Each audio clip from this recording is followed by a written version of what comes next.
ultimately, you see, thing is, we want happiness. We do not want suffering. Everybody, any sentient being. Now we are actually creating more unnecessary suffering.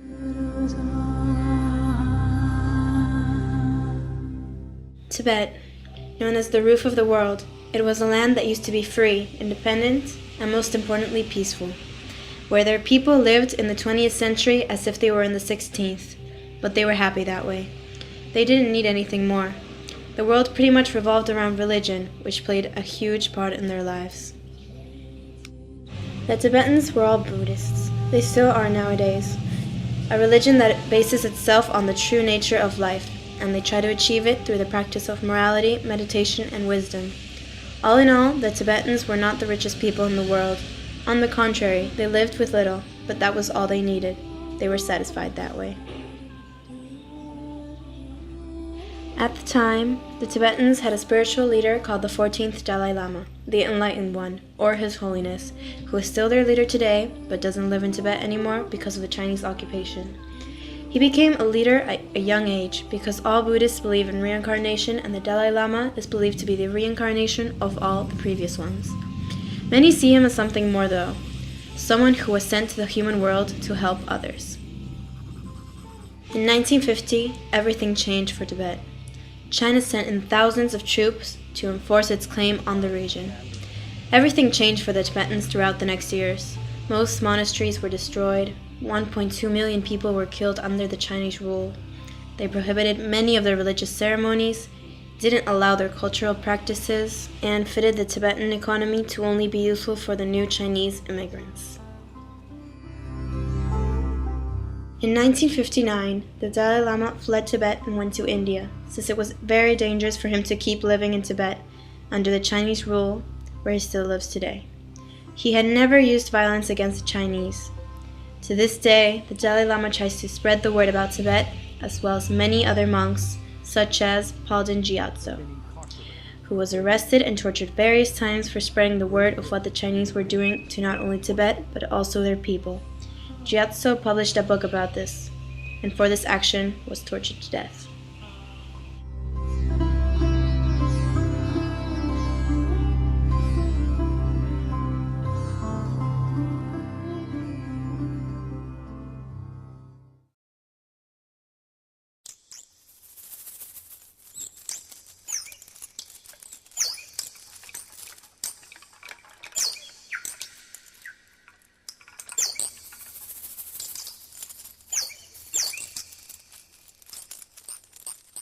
If we are a more compassionate person, I get more benefit.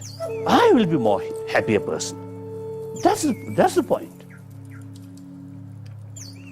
Here, I think one check, one is because of $1 million. But here, no peace. That $1 million will not bring inner peace, happiness. More frustration. This money bring more frustration, more suspicion, more anxiety, or sometimes more jealous then. So inner peace is the ultimate source of happiness, joyfulness. So I think people do not understand that.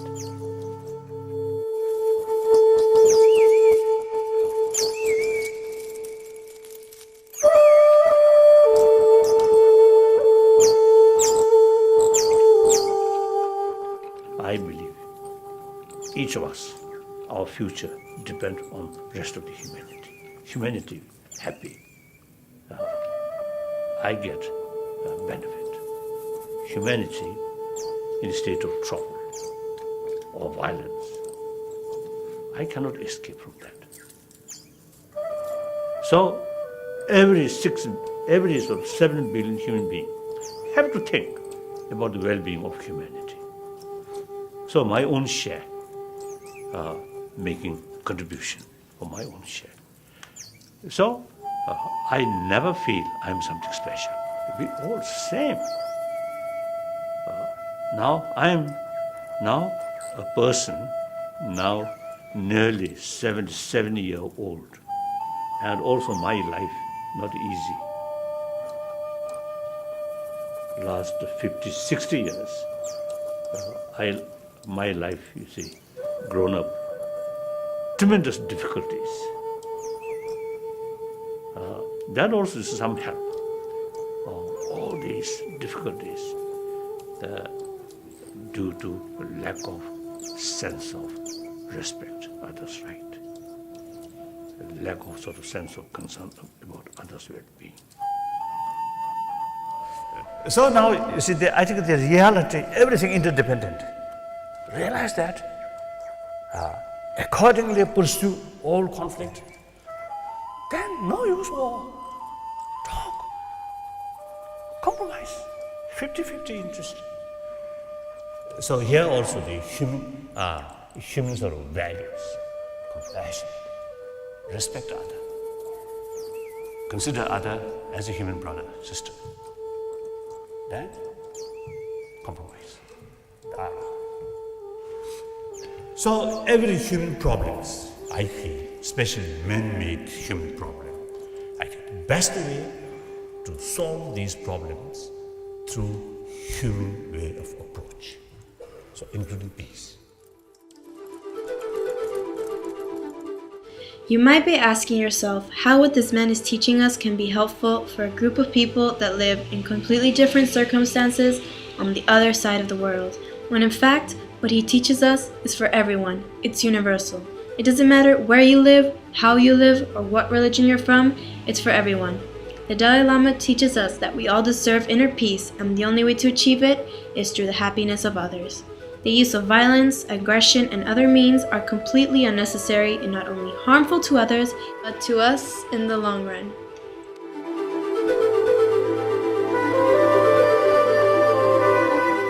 So in order to reduce hatred, patience is the main sort of antidote. The enemy or the people or the person who creates trouble for you is, from one aspect, as the best teacher.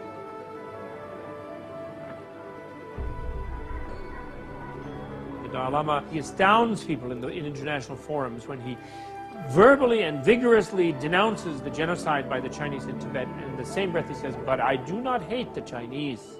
I feel sorry for those who are committing acts of violence as ordered by their superiors or as stimulated by being caught within a sort of emotional sea of a riot or a violent situation.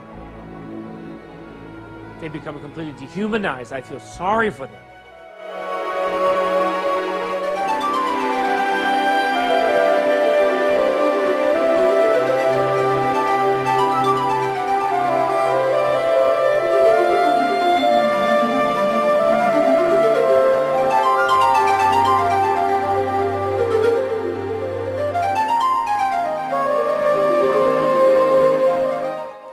Generally, you see, public level, you see, some people feel